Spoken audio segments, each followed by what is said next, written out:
I thought it was a cartoon. When I came in, it was before I'd gotten my first PC sound card. I didn't even realize there was voice in it. When I came in, there wasn't anyone in at that point, and I didn't even realize it was a chat where multiple people could come in.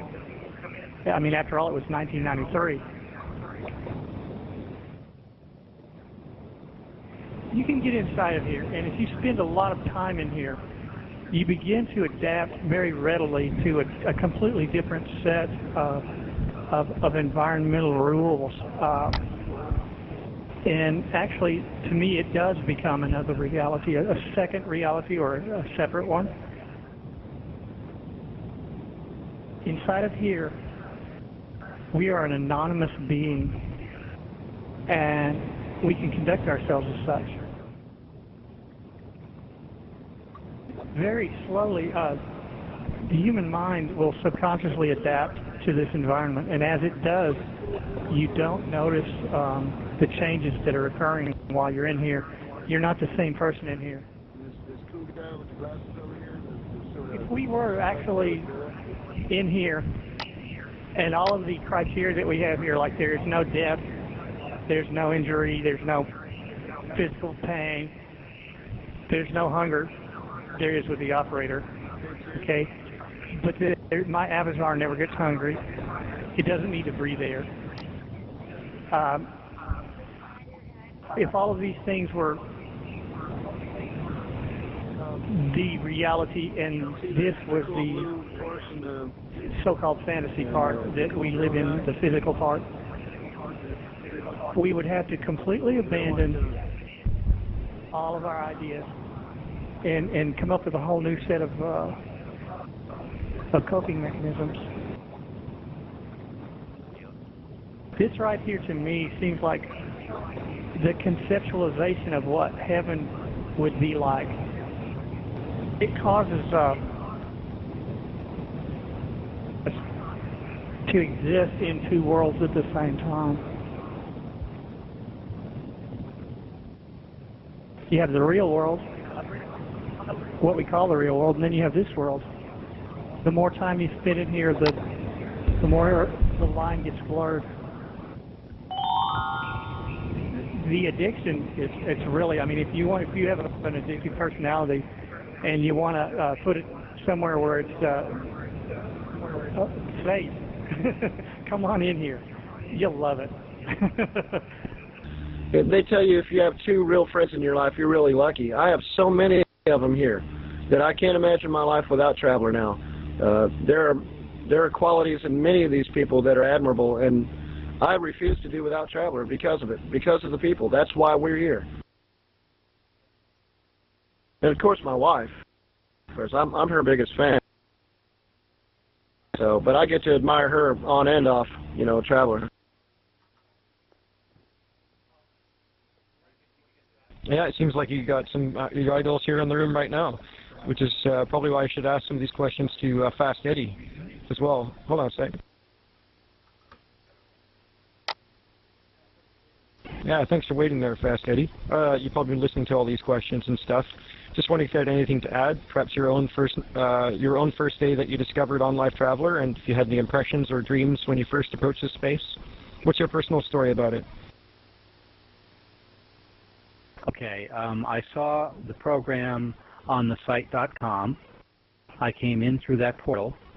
A lot of people were coming in through MTV and NEC and some of the other larger corporate sponsors that have since left. I'm not a great typist, but that's not really the issue to me. The issue is the absolute and total sense of presence. When you come up to someone and their voice gets louder, you can tell from their voice whether they're upset or not. You know this person, or you get to know this person, and you can tell when they're tired or when they're hungry or anxious or there's something wrong in their voice. This far exceeds the ability in anything that I've ever seen, and I have looked at a lot of things. And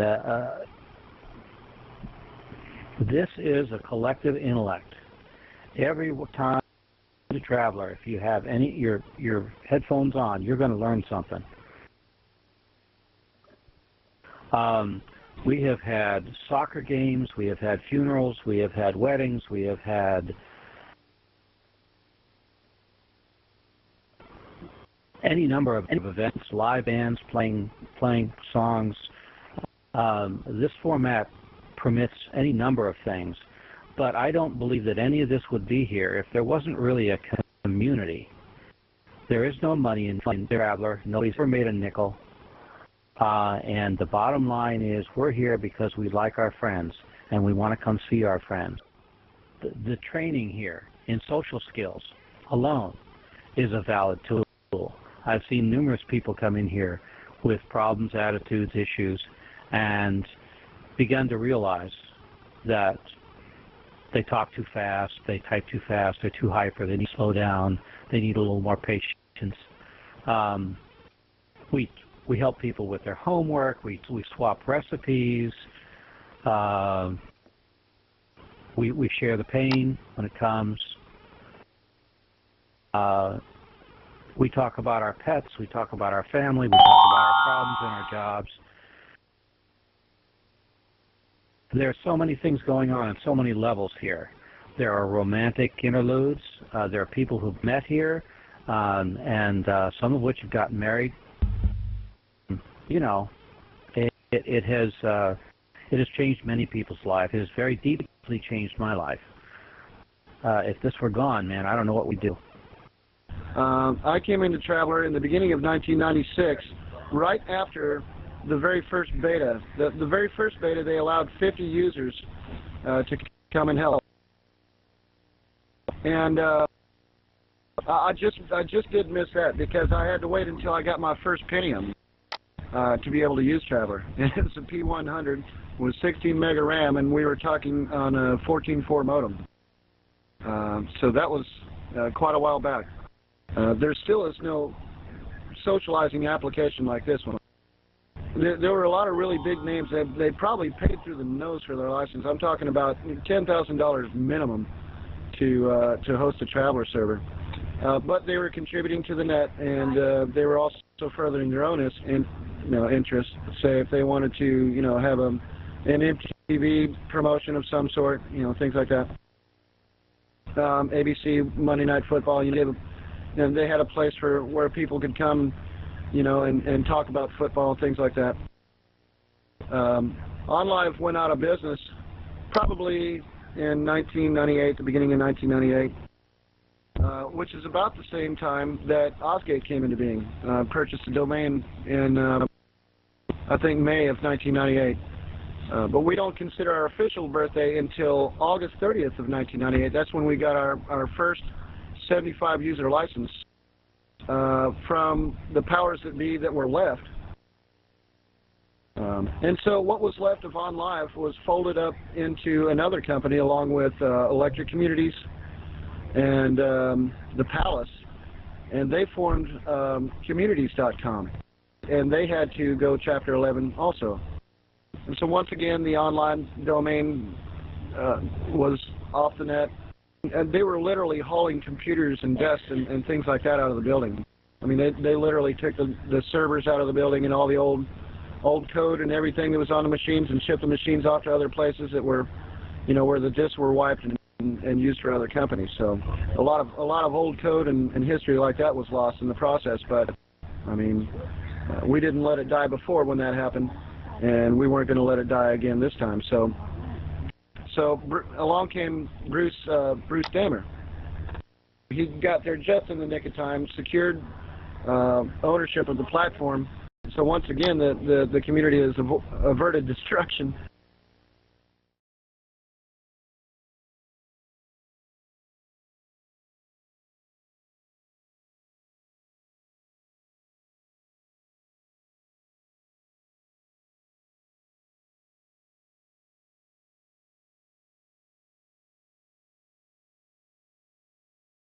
I think the whole internet's full of extremely lonely people. That's why we all do congregate. And there's days when we just want to be alone, but yet we want to feel somewhere. I've had lots of people go and just sit in some of these rooms that I've made the more depressing rooms. And they just sit there for hours. The song in the room, you know, touches them in some way. Or, oh gosh, there was one room. I can't remember the name of it. But a grown man was sitting in there crying, and I'm like, what? He said, I understand this room. And, you know, that's what's fun. That's the kind of rooms I enjoy doing, are the ones that kind of, that disturb people. I enjoy those. If I get somebody upset by a piece of, you know, a work that I do, I win. I mean, I did good because they understand, and it did touch them. I'm sorry, sometimes it depresses them, but sometimes it's also a place where they can go and get in touch with themselves. A lot of times 2 or 3 people will just go in there and sit and discuss the room and then end up in discussions about things that's happened in their lives. We don't always need the soda pop room where people can go in and be cheerful and happy. We're very emotional people, beings, so I think we need all kind of rooms. If I go near you, it'll make a bong sound. That's the same thing in real life. You know, we have this personal space. We have a certain area around us that we feel like if somebody gets in that, we feel like they're in our personal space.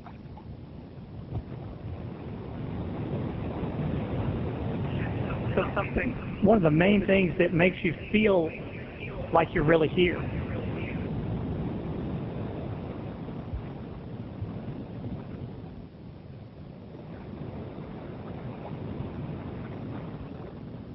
And what that does is that even just with the physical presence, there's other programs that have that, but they don't have the feeling of actually having personal space. A much more personal space here. You know you have it. If I run into you right now, you're going to feel it. You're going to know I ran into you. You're going to move, just like you would in real life. So you do feel like you have a presence, more of a presence in this program. It feels more intimate than any other program I've ever been in. Okay, well, Online Traveler, since I've been on here, has changed my life in one big way. I have a social anxiety problem. I actually take pills for it. I go outside, I have panic attacks when I see a lot of people. When I came on Online Traveler, I had to say in the first week that I've been on here and I started socializing with people, it's made it easier for me to talk to people when I'm outside in the real world. And people are just awesome on here and they're easy to talk to. I mean, outside there's a lot of buttholes and a lot of mean people. But I learned how to open myself up to people in the world and socialize a lot better than before. And I've actually talked to my doctor, and he cut down on my medication evidence.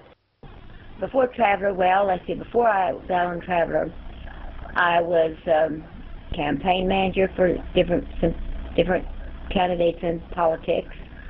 Like I said, and I give these parties at these hotels for people, and I would, get them organized. I'm an organizer. And I guess you would call me, well, they refer me as, I guess I'm a leader. I've been referred to as a leader. And you're going to laugh when I tell you this, but a long time ago, when I first got on here, I was referred to as baby is a calling card. Baby's a calling card. You know what that meant? That meant put baby in a room, and you're going to get a crowd. Now, why, I don't know. The biggest challenge of overcoming Traveler, I guess, was when, well, I had to start out. I had to start out from somewhere, and I knew that what I wanted to do when I got involved, I got to, like I said, I've worked all the servers, but my first impression was when I got to WWT. I saw the big guitar, the big entrance and all that, and then I began to get friends, and right in this room right now, I can look over there and I have a friend that's at Heart over there. I've known her for 5.5 years, we got this crowd. What are we going to do with them? Let's entertain them. Let's do this. And the challenge was, can I do it? Can I give things to make these people happy? Because I just love them. I love these people up here. I don't just take them for granted. I don't take these avatars. They're not just avatars. That's people I know, and I love them. And I thought, can I really do it? And because nobody else was doing much about it, and I thought, can I really do it? Can I start giving things and they really come, really have fun? And yep, I did. I started giving things, and let's have that dance type thing. You had to learn. We learned how to dance with these avatars and all this kind of stuff. I just started. Let's have a party. Let's do this tonight. Let's start playing music. Let's do this. And they helped me. But like I told you last night in a conversation that wasn't taped, I am only as good as the people that help me. And I had lots of help. And I have good friends. I love those people. And they help me, and they help me. Anytime I give something, that it's a success because they help me. But it was a challenge.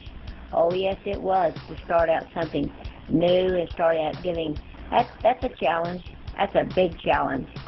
And like I told you, soon I was considered. They referred to me as a calling card, because wherever I was, they thought, oh, there's going to be fun.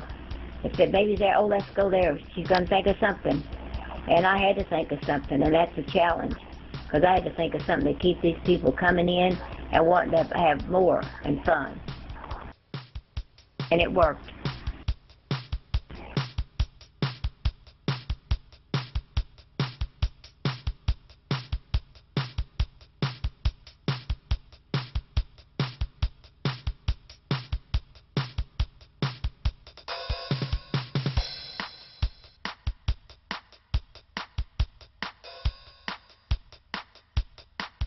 Yeah, it's important because we have access to so many more people out there than we have. In my case, I'm a housewife. I go to the grocery store. I might say hi to the person behind the counter and walk away with my groceries and come home. That's my interaction with people for the day, on a normal basis with just, if I didn't have a computer, let's say. But, here, we have millions of people we have a chance of coming in contact with. A lot of those people are very truthful in who they say they are and this and that, and a lot of them are here, I think, on just a game type, I've met a lot of liars, let's put it that way. But yeah, we just have access to so many more people. It's going to have a big play in our life. I think the most important thing in anybody's life, first of all, to start, is waking up and knowing you're alive. It's a pretty crazy world today. I have family, but my priority when I wake up in the morning is to take care of my hygiene and that stuff. But after that's done, the first thing that's on my mind is online traveler. If I'm not online traveler, I'm either sleeping or maybe watching a movie. But I'm usually on here. This is definitely a big part of my life, and this is really one of the things I live for. This is, you know what I'm saying?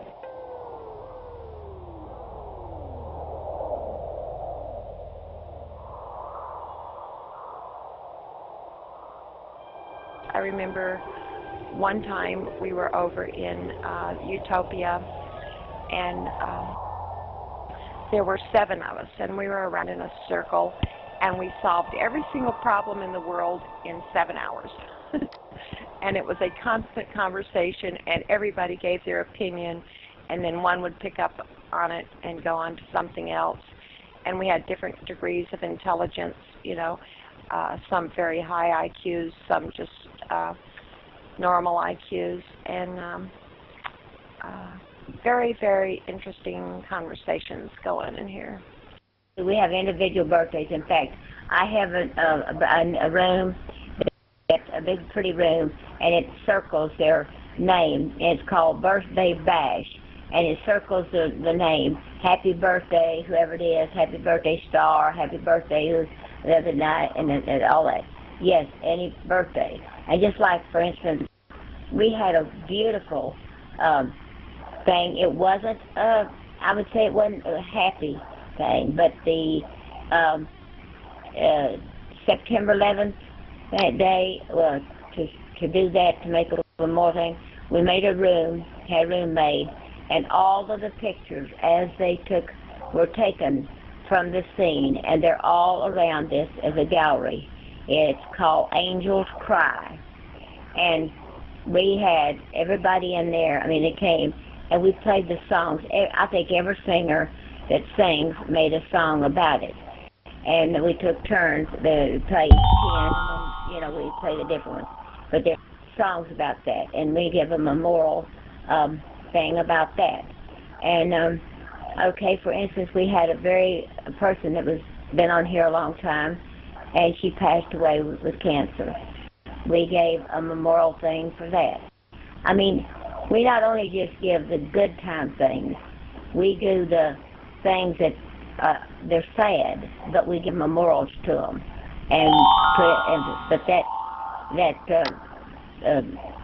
About blowing up the towers. The room is very touching.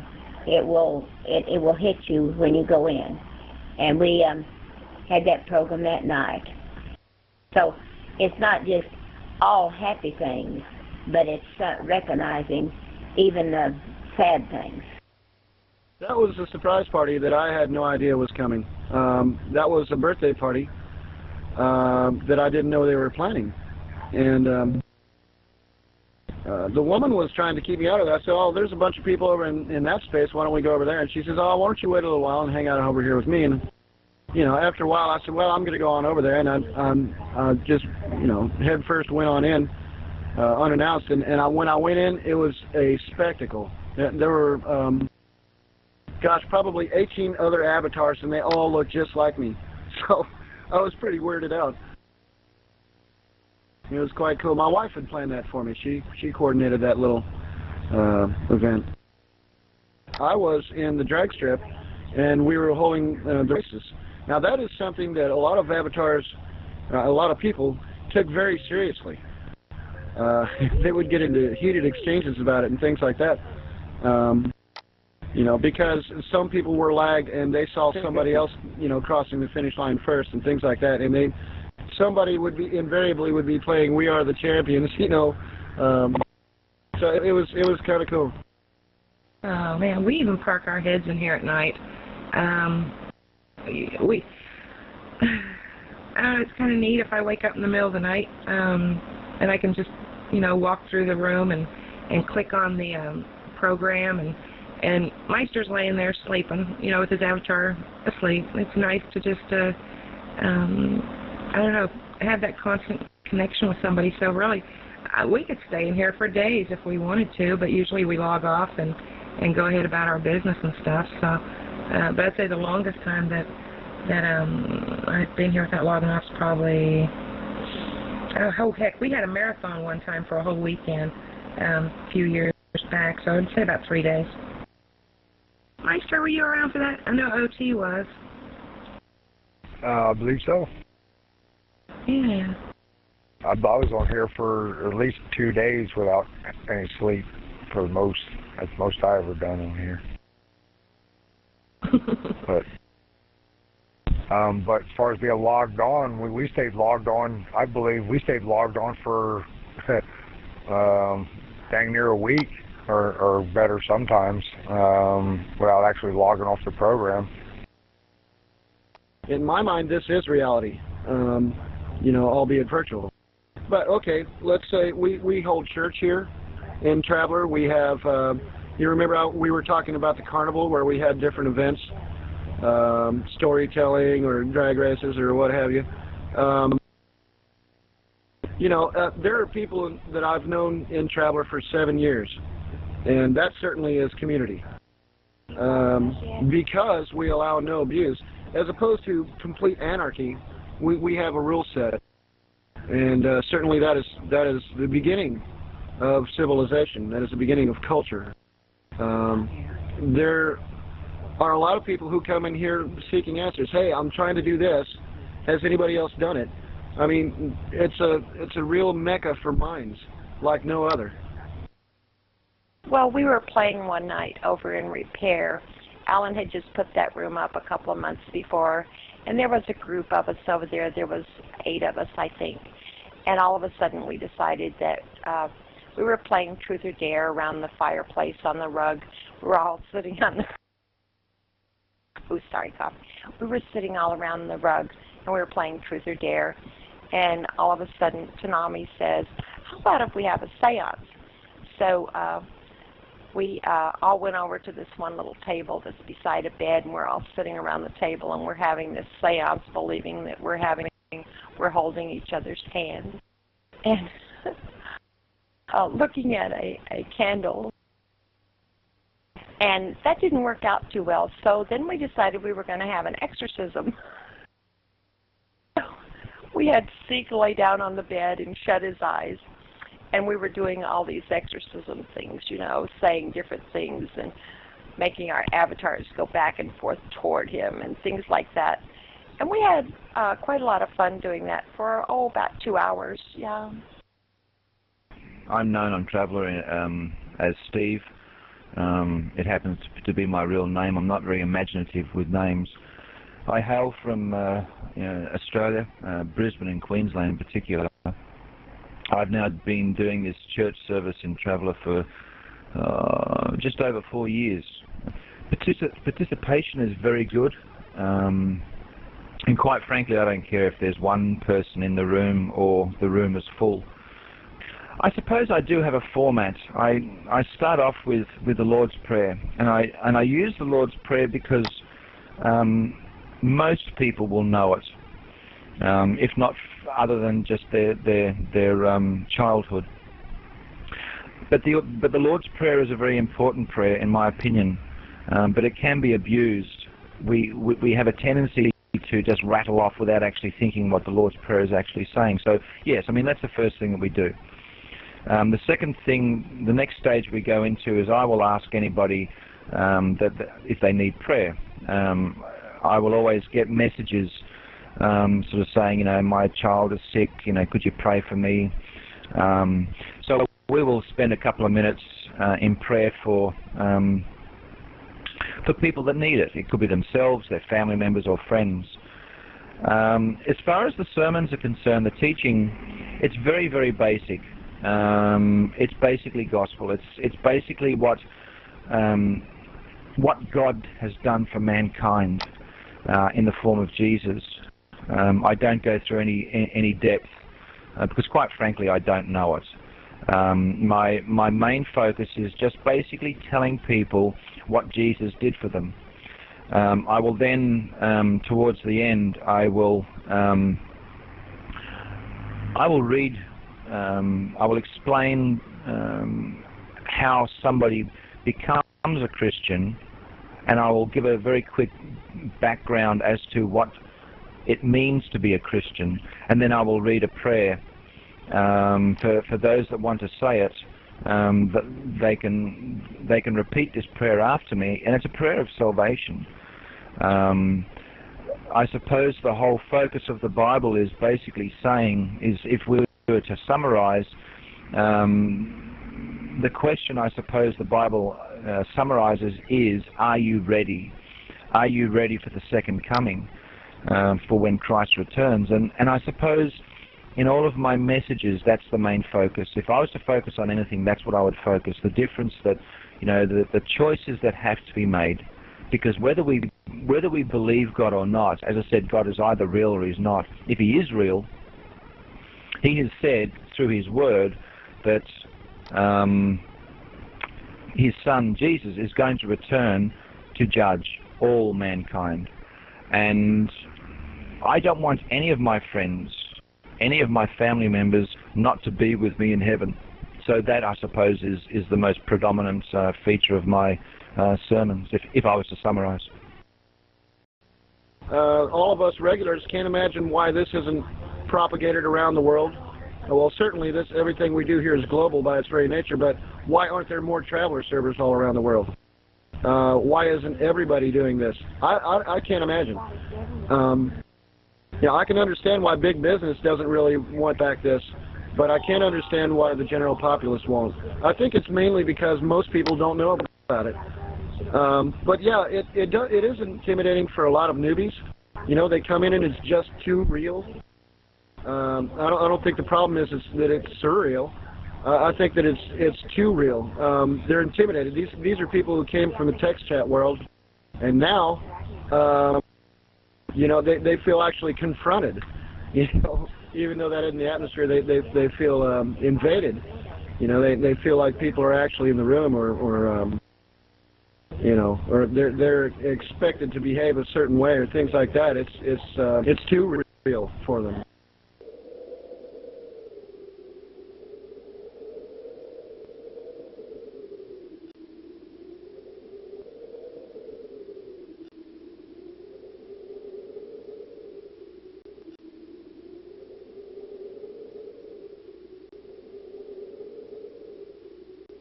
I really thought these spaces were made on your kitchen table with little cardboard cutouts and stuff, and then there was some way that they had little cameras. I mean, I had it all figured out in my head how they were done. Of course, I had no clue that there's 3D software out there and you had to put textures on models and blah, blah, blah. But that's how I learned, and I would probably have never built another one after the first one if people didn't like it so much. You know, the encouragement that everybody gave me with the space and how much they loved it is, you know, what made room number 2. So room number 2 led to room number 60. Uninvited would probably be the most shocking. In fact, I think they renamed it on me without my permission at one of the other servers. But it was called Uninvited, and it happened. I was seeing somebody here online that was very, very, very jealous. I mean, this man, if I could just be sitting here quiet and he would be accusing me of being in messages with people that I had absolutely no clue who they even were. I was smothered by this person. And so the song Uninvited, I listened to it one day. I'd heard the song forever, but one day I actually listened to it and had to build a space for it. Whenever you come into the room, you actually land in a little cage with keys that float around the cage. And it represented being caged, and all I really had to do was say, go away to this person, but I couldn't. And so it was right there in reach. I just couldn't get it out. If you looked up the cage, which very few people actually look up when they land in a room. I like to put things up in the air for those people that do like to explore.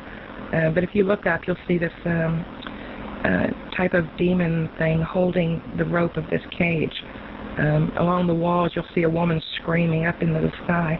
This room was one of the first ones that Traveler had ever seen like this. They were more into the social rooms. I had people, asking me, what is this room about? And I wouldn't tell nobody, because it was my emotion that I needed to put out. And it was fun. It's fun. It's fun to sit there and put on a different avatar that they don't know and just kind of sit there in the shadows and listen to their discussions on the room. And oh boy, they come up with a bunch of different explanations for the room. Very few people ever really understood it. But it's fun. It's fun.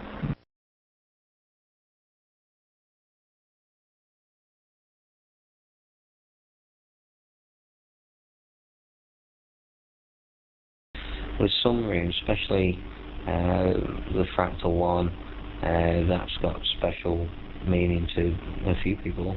The old Doom rooms which I've made, they hold nostalgic value. This avatar I'm wearing actually is a remake of the original pink thing from Doom, which of course was a two-dimensional sprite, and this is more like a three-dimensional flesh of it.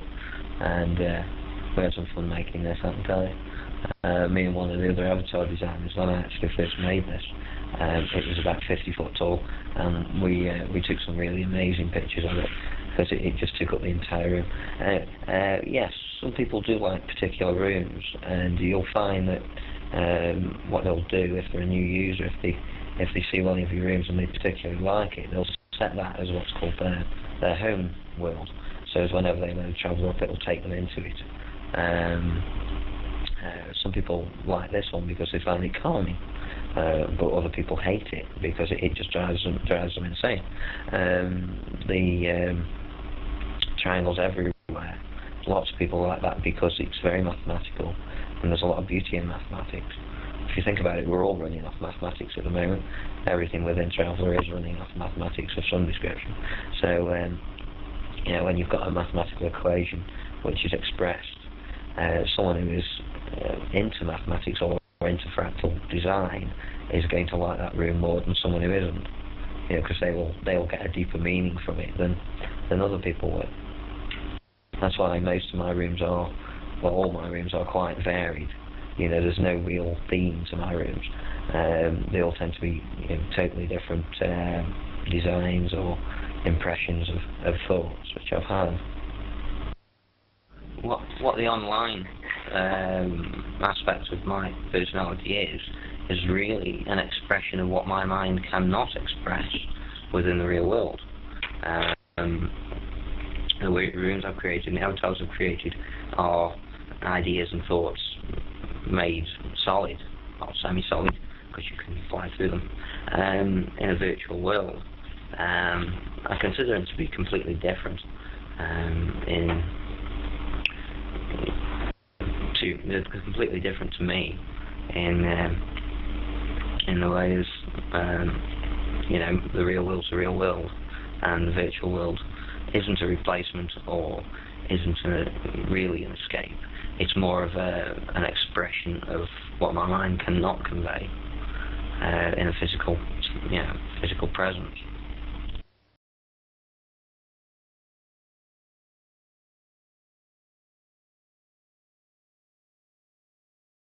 I don't know how to explain this. This is really difficult. Well, if you look in the floor, this room still gets to me, in fact. So, if you look down, you'll see an angel face down in what's supposed to be ice. There's a stairway over behind you.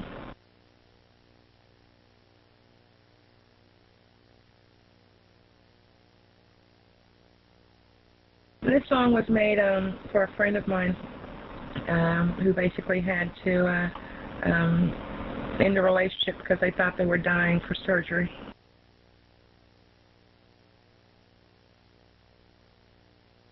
Anyway, people perceive it differently. What inspires you to build a room? I build it to solve a problem I'm having at that time. Like I said, this room here was built because somebody I really, really cared about basically said goodbye because they thought they were dying and they didn't want to go to hell. I mean, so I don't know. It helped to relieve that sadness that I was having by being able to display it instead of just bottling it all up inside. So, I mean, this room has served its purpose. If it does go, I'm going to be sad because I do like to still come play in it, but it did what it was supposed to do for me.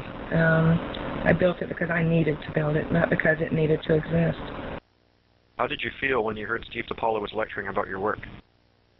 I'm not good at a lot of things. I'm really not. And to actually know that I'm being discussed in colleges all over the country, yeah, it really does make you feel good. It makes you feel warm, makes you feel successful at something. Even if it's just something that can go poof in a heartbeat. I mean, that's the only sad thing for me is that all this work I've done, except for on my own hard drive, I mean, all Oz has to do is just strip it right off of the server, and everything that I've done is gone. That's the only depressing thing. It's not lasting artwork. All it is lasting in people's minds. So that's another reason why I like to do these type of rooms. They do put an imprint on people that they do touch. I mean, it's there forever that way.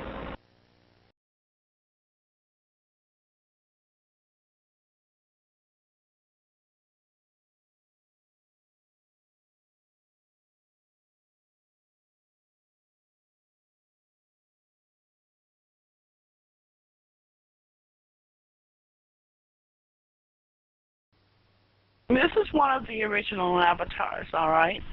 And I started using this avatar and had it painted the way I have it now. I don't know. I guess it just, I think it reflects me. I'm soft. I'm very sensitive. I think I'm naive in a lot of ways. And so I think that this avatar best expresses how I am. Plus I have white hair, so that, you know, kind of does the trick for me. I noticed your name is Van Gogh. What kind of avatar do you think Vincent Van Gogh would wear? Oh, now. What kind of avatar? That's a hard one because there are many. I think you would choose the box. There's a speaker box. I think you might choose that. And I think that the type of room he would use would be an extremely, I think it would be a very abstract, bright, extremely colorful room. It would not, I don't think it would have, I think it would have little structure actually.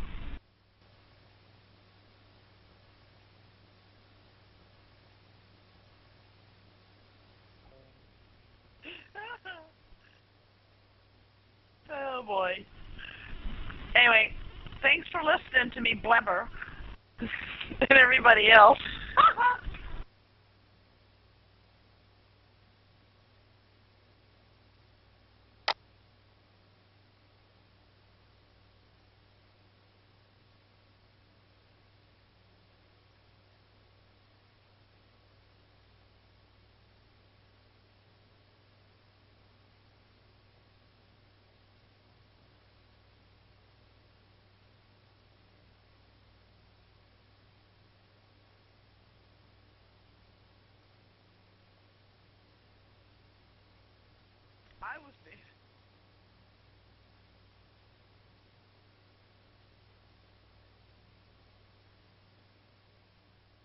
I just wanted to make sure that the art part was definitely... Many years ago, I played in a band, and we did a Zeppelin cover. I was struck by a truck, lost all of my memory. When I came back from the recovery of the hospital, that I remember that was another Zeppelin, and that's the only memory I had is Zeppelin. So Zeppelin became my life. No, not really. A house is a house, a road is a road. I don't tend to give the real world a great deal of,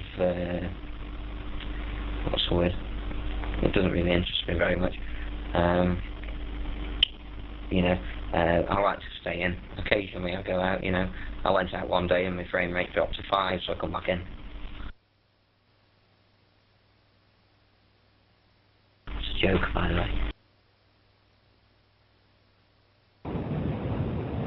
You know, for some reason, though, in here it seems like the human faults are even more magnified, because the only thing there is to actually do in this environment is to deal with yourself in an inner way that goes way beyond what you do out in society. I'm not sure if mature is the word. I think, but that's close. I certainly have always looked at things outside of Traveler like I do in here. I think that's what attracted me so much to this program. Outside of here, I probably do that behind the mask that everybody has to wear out there. I probably am like it, and a lot of people are. But outside of here, the only thing it's really done is that I have to really concentrate to be the same person, or even nearly the same person, or to readapt to the outside world again whenever I am outside of Traveler, because I'm in here so much.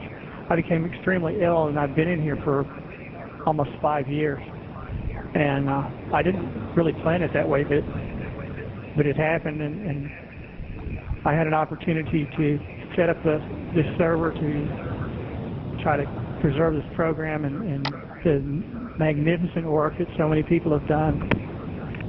And it just so happens that it worked out along with an illness I've had to deal with. And I think that when I get fully recovered and everything and I go out into the world again, I definitely will not see it the same as I did before.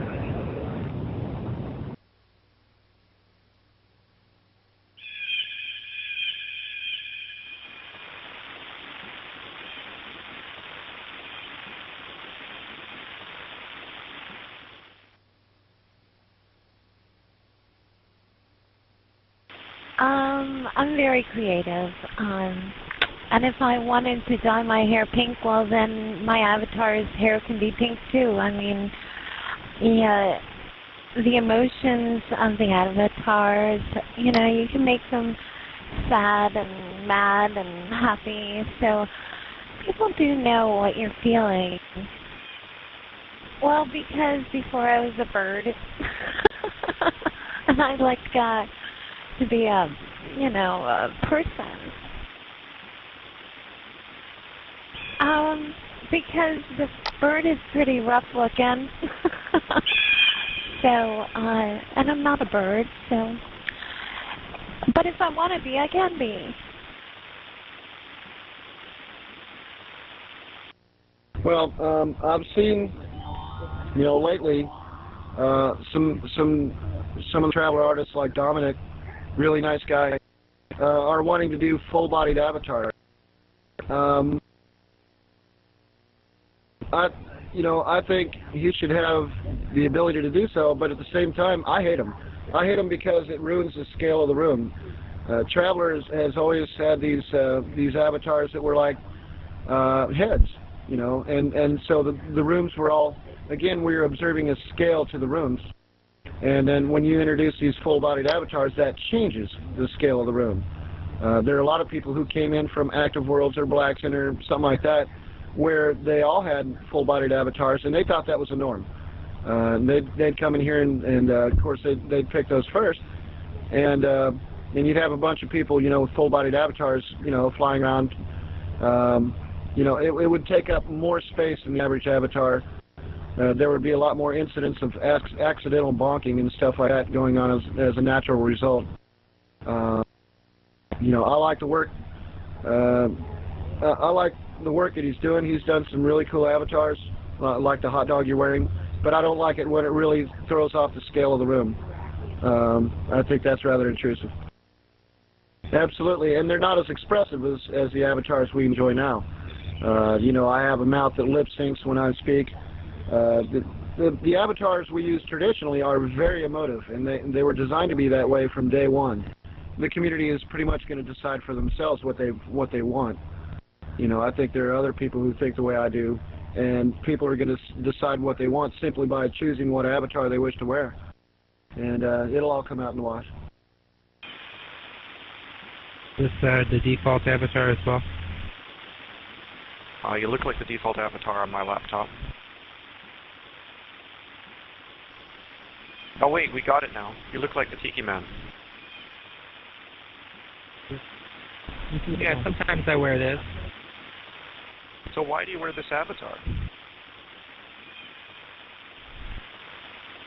Well, I'll usually have my name changed. I'll be Smitty. I'll change it to a guy named Smitty, and it's just for fun. You know what I mean? I'll run around because you never see anybody named Smitty, and it's just a fun one. Some friends of mine, they don't like the way this avatar looks. They think it's ugly, so I'll color it up as ugly as I can and fiddle fart around and tell jokes, and it's just a fun thing to play with. Everybody picks on Smitty, and so we'll just kid around with it mainly. It's just something fun to do. I don't know. Smitty's usually maybe he's another personality I have. I don't know. I don't do a whole lot. I'll just put this avatar on. I'll usually morph the voice a little bit, and I'll go up to some of my friends and I'll tell them that their avatar looks horrible, or they don't even know how to paint their avatar, or I'll tell them it sucks, and I'll say I'll just give them a hard time, and they'll say, oh, that's Smitty, or they'll, or they won't know. I did it one time to somebody. I dressed up as Smitty, and they didn't know it was me, and I really had them quite riled up. It was pretty fun. Do your other avatars change your personality as well? No, yeah. It's not really a different personality. It's just me having fun. It's not like I put on an avatar and I change my personality. I morph into that person. 99% of the time I'm just Dominic. I'll change the avatar and kid around with somebody and have some fun, but it's just Dominic behind the avatar.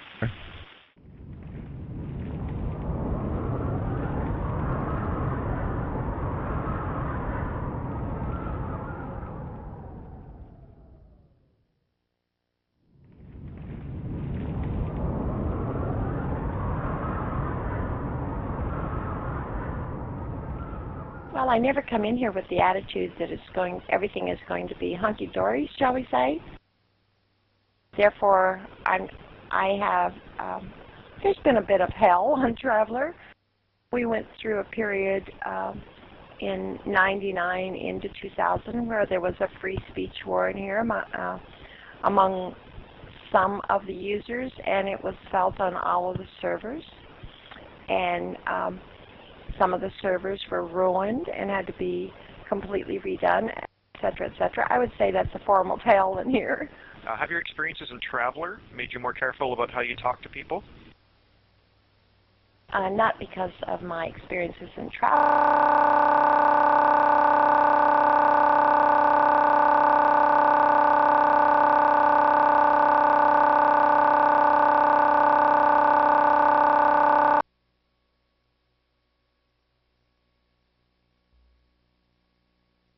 We had these different forums where people could go, and they were web-based forums, where people would go and slam each other in text. You know what?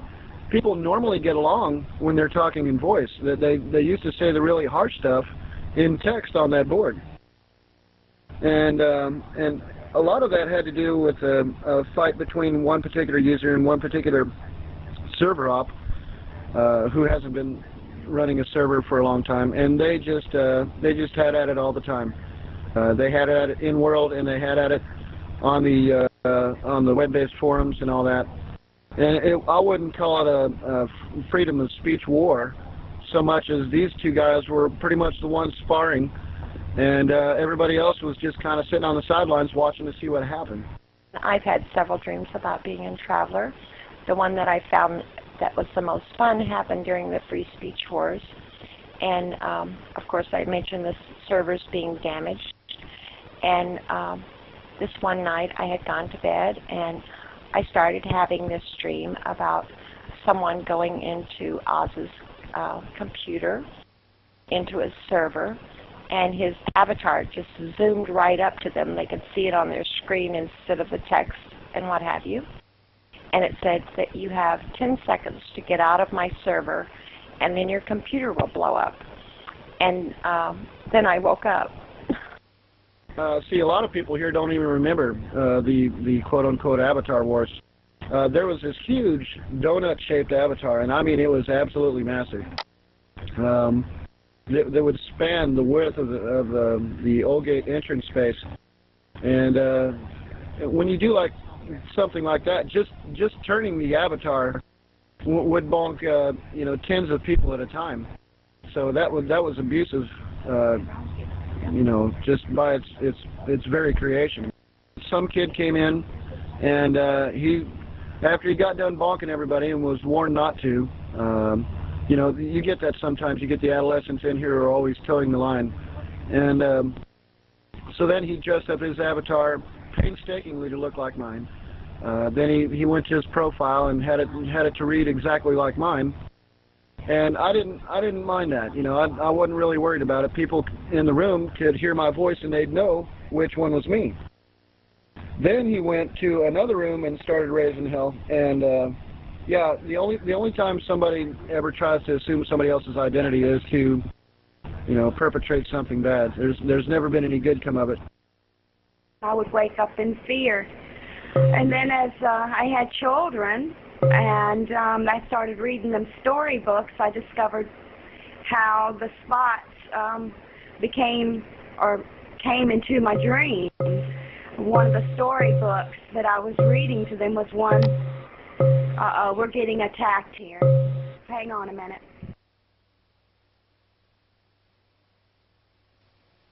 I can't figure out what I'm running into.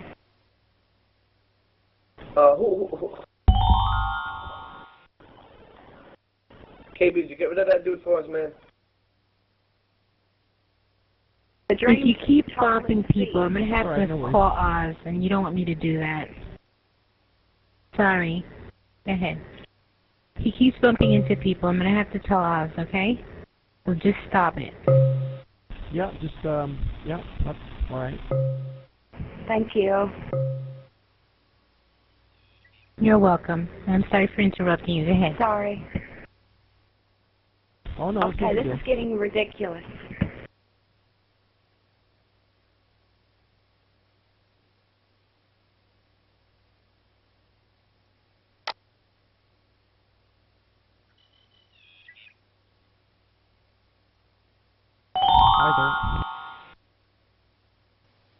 Okay, I'm back. I'm sorry. Should I start over? And you know I told you about, yes, there is hackers. Yes, we've been hit several times. But does it get us down? No. We got a backup server. We can be back up and nothing flat because Star sees to that. He makes the servers, and we got it. And we're, like I said, we try to be up 24/7, and that's a challenge because sometimes, it's a challenge to keep things. I like a challenge. Life is a challenge, and if you only get out of life what you put in it. And boy, I'm getting a lot out of life. I love it. I love life. I love people, and I love to be on Traveler. Self-competition and jealousy and stuff that doesn't need to be here. I mean, come in, talk, have fun, play with the graphics, and stop getting so dang personal and hateful. That's what it is. I mean, there's 3 great servers out there, and people used to be able to travel back and forth from server to server and have a good time. Then it becomes to where a lot of people feel like, oh, well, that server operator is going to be upset if I go over here, so I better stay here. And that's where it all starts. Who has the most people on the server? That's the best server. It didn't used to be like that years and years ago, but it's turned into that, and that's a shame. It needs to be under one roof. I wish that Bruce would see that and somehow manage to just give Traveler one big server and not have all these little, or at least not have them all on the same destination page. Let each server deal with their own destinations page so you don't see that competition right there in black and white. That would take care of a lot of it and get rid of a lot of the problems in this community. These internet programs, you will always have the person that comes in that wants to be a pain in the butt. We have the ability in Traveler to remove people. Now the server operators or one of the techs can do it. They now know that not to remove somebody unless I ask it, unless they become very, very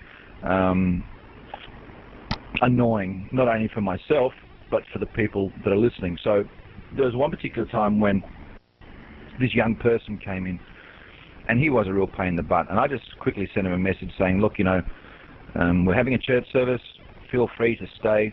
But, if you're going to continue on being a pain, I'll have you removed. Anyway, he basically sat through the whole service, which goes roughly around about an hour. And in the end, he came up to me and he asked me a question. And basically the question is, how do I know that God exists? For anybody to answer that, in my opinion, is almost an impossibility. because the relationship that we have between ourselves as individuals and God is a very private one. So it wouldn't matter what I said to him, giving him my own experiences between myself and God. It really wouldn't answer the question. And interestingly, it came to me as an explanation, I suppose. And basically what I said to him was, picture yourself as a person that's a software developer, and you have just created something like The Sims, and you've created these individuals, but you can actually interact with these individuals. You can come in from your real life and go into your software life that you've created, and they can see you and you can see them. And I could see this as a good example of the relationship between us and God. God has this, he can, excuse me, he can move within his own realm, but he was at the very beginning able to come and go into our world and his world. And it seemed to hit the nail right on the head for him. He could get an understanding of what my relationship with my Creator is, and it was truly a wonderful time. Now, he never came back again. His parting comment to me was that, you know, you've given me so much to absorb. Now, one of the things, one of the huge drawbacks between a ministry that I have here on the internet as opposed to in real life is that I can never meet the people that I speak to. I can't touch them. I can't, you know, have a face-to-face with somebody. And he never came back, and I don't know whatever happened to him. But the main thing that was important in the whole thing was that I didn't preach to him. I gave him an honest answer, and he listened. Now, keep in mind, this was a person, and I don't know how old this person was. This was a person that came in that wanted to disrupt the church service. He left wanting to know more.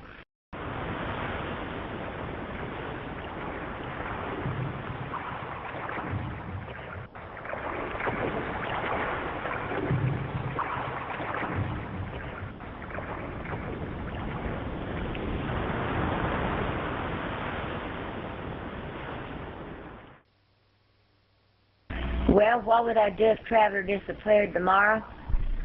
I would just sit down and cry. If you want to know, I'll be honest with you. I would sit down and cry because there's nothing like it, and I don't want to go to a text chat program. I don't want to text and write and type. You can't feel the emotions. You can't hear their voice. You can't tell if they're sad, they're glad, they're happy. You want to hear them talk. You want to hear their expression. You want to know if they're mad, they're glad, and they're happy. Take Traveler, and I'd cry. I would. I'd cry. Because if we lost Traveler, I'd lose a lot of friends that I dearly love. I mean, I've grown to love a lot of them. And when I say love them, I would go out of my way to help them and do anything. I talk to a lot of them on the phone, long distance. I don't think a thing about picking up and calling. So, get lost, because if you'd been doing something for 5.5 years and it fold up, and you'd lose all the contact of some friends you've known, and I don't just have 5, 15, I got bunches, a lot of people. Wouldn't you want to just sit down and cry? Oh, I would. I'm honest about it. And I hope that it don't fold up. Because Star and I will be doing everything we can to keep this server running. I mean, this server's going to run, and we're working and keeping it. And we hope nothing ever happens to Traveler. I do. I would be hurt. I have a lot of friends on here. I would be quite lost. This is like a second life to me. After I take a shower, brush my teeth, eat my lunch, I mean, this is where I spend most of my day. I mean, this is a big part of my life. People on here are like my family. And I've only been here for 3 weeks. Well, first of all, let me say this, that I come in here to better myself. So I leave my name and my reality, in a chair over there somewhere. So I try and be a better person. I try and raise the standard. Secondly, let me say that I have this weird idea that somewhere down the line in the future, someone will be able to extract your entire conscious state and plunk it on the internet. So that I could be sitting here talking to my great-great-great-grandchildren, telling them about, how we used to have gasoline engines and telephones that had cords on them and things like that. Even after the physical is gone, that a transference to the conscious state, a Tron scenario, could be possible. But, and I also want to say that between being able to hear someone's voice and seeing the animation, the reality of body language and of your own space is so much more powerful than anything I've ever seen anywhere else. I don't know. I think it's possible that somewhere down the road we may find a way to have a bot emulate our avatar. I don't know. There's all kinds of possibilities here. New things happening every day. It's strange.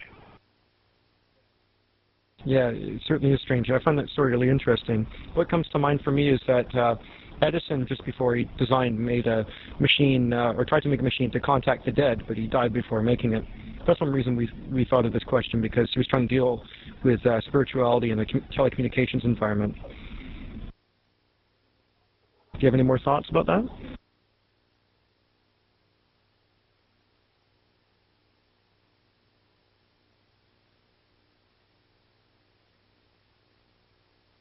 Tough one.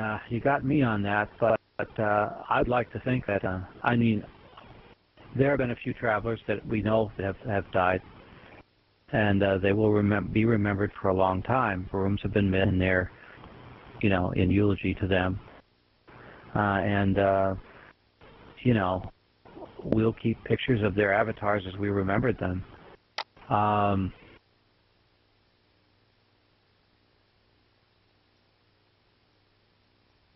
But as far as communing with the dead, I don't know. Maybe they get an internet connection in heaven. Maybe we'll be seeing some of these people.